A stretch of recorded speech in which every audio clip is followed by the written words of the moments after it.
Henri commence Terre de feu, gravure de techniques multiples, lino et taille douce, burin et aquatinte comportant dans son centre une gravure sur bois. Avec différentes bouges, il grave les linos en laissant les espaces pour les tailles douces. Avant le tirage, on mouille le papier chiffon de la veille.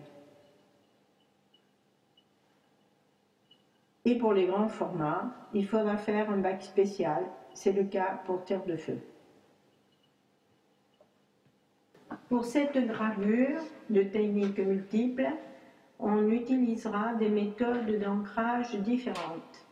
Ancré en surface au rouleau pour le lino, ancrage du creux pour les burins et aquatintes, avec un essuyage de la surface avec la tarlatane, du papier et pour finir la paume de la main avant la pose sur le lino dans les espaces réservés. Une fois la planche posée sur le plateau, on ajoutera successivement la gravure sur bois tirée au préalable et les burins et aquatintes dans les espaces prévus à cet effet. Le papier ayant été mouillé la veille et reposé la nuit dans des buvards doit être seulement humide.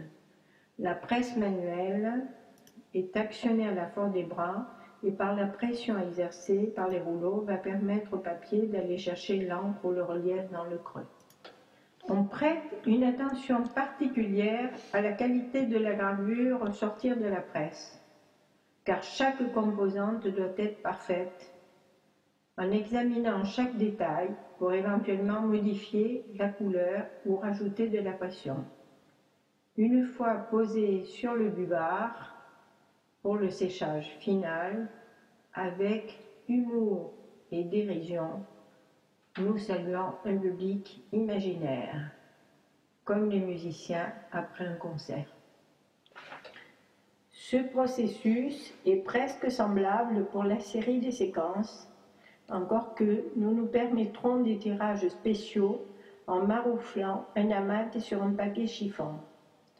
Tout s'imbrique sur la planche ancrée en surface, les burins sont déposés, suit la mat découpée et le papier chiffon en dernier. Même technique pour la séquence 1, la texture et la couleur de la mat induira un aspect différent, unique. Plus classique, le tirage du bel été ancré dans les tons ocre et le vin ne vieillit pas en bleu. Dû à son grand format, nous aurons une certaine difficulté à manipuler le papier.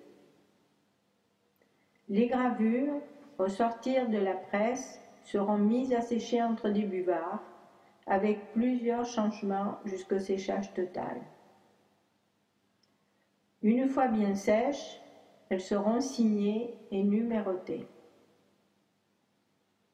L'aboutissement de tout ce processus long et méticuleux, c'est de voir nos œuvres encadrées et présentées lors des différentes expositions, Art Expo New York et Estampa Madrid, entre autres.